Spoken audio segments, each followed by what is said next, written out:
This is the story of Brave, Season 1. Krissy Nordhoff sharing with you how it all began.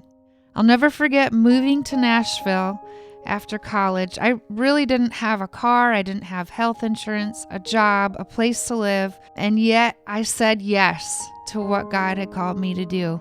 Within a week, somehow I had all of those things in place, and I was on my way driving down Highway 65 to my new home. And it was incredible. When I got here, I had a record deal offered to me fairly quickly within the first 6 months, and it eventually fell through. And it was my first taste of, wow, there are some nuances in this industry that I don't understand and I don't know how to navigate. And I began to pray for a female that would have some experience and be able to shepherd me through industry, family, ministry, but I couldn't find anybody. And I so longed for belonging in this town and in this industry because I grew up in a small town with a huge family both sides, and I knew what belonging was. I couldn't find it here.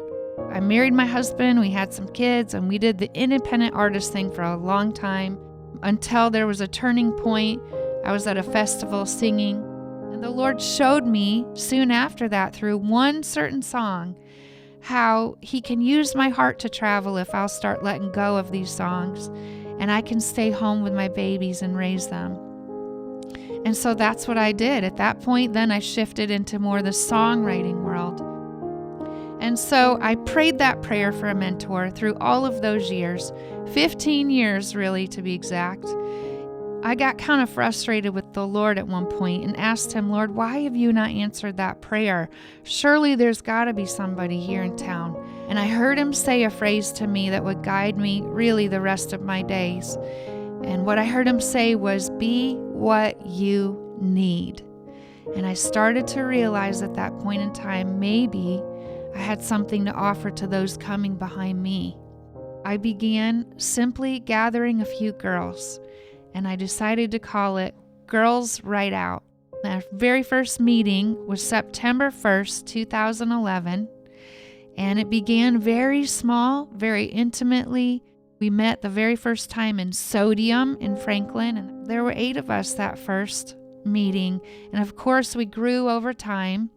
Each time I would bring in verses, devotional, we would have prayer time, we would worship together, and I had never experienced hearing women sing together like that, especially when it came to worship. And there was something so moving just about lifting that voice together. And we had lots of different conversations that I knew I could have used when I was in my younger years. Things like, how do you have a baby and also co-write? How do you make sure that you have dinner ready for your family if you have to leave for a co-write? Or what does it feel like to be a female in the industry, and how do I navigate the waters of this type of co-write? Or maybe this type of worship leading? We had lots of really important conversations just about being females in the industry. It was a beautiful place where all of those things that I had been needing for so long, I unexpectedly was blessed with. Belonging, community, encouragement, prayer. The Lord had given us something very special. Now I'm so thankful that through each of these seasons of Brave, and there are 4 to come. Really, right now, what we're talking about is 2011 through probably 2013. But through each of these seasons, the Lord gave me a pillar, someone to stand beside me and help me hold up this ministry. For that season 1, that person was Julie Keltonic.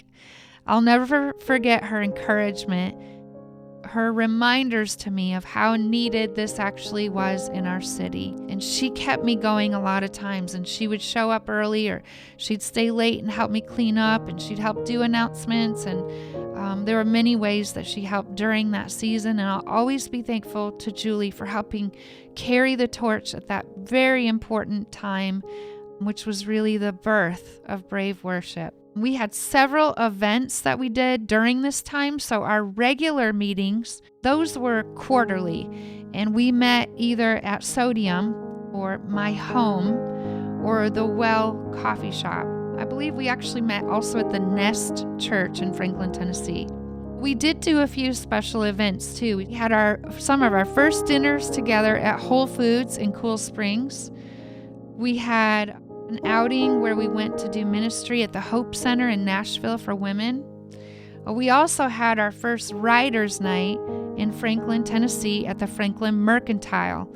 Now that was a really special night for me because actually when I had first moved to town, there was a little shop called Jam and Java coffee shop where there were many Christian music showcases and writers' nights, things like that. I might have played one or two before it shut down, but I really loved that place. The owners of that place, their son now owns the Franklin Mercantile, so the fact that we got to be in that place for our first writers' night meant the world to me. So what started really as 8 grew over time, and we began to outgrow my home and began to outgrow these other venues where we had been meeting. I'll never forget these early days. I'll never forget the intimacy, the beauty, the learning of following God's patterns and learning how He would give me one thing at a time, one devotional at a time, one idea at a time, one song at a time even. It was a beautiful pattern to learn. What He established through that first season, much of it has carried on through the life of Brave. I'm super thankful that you've joined me, and I can't wait to share more with you in season 2.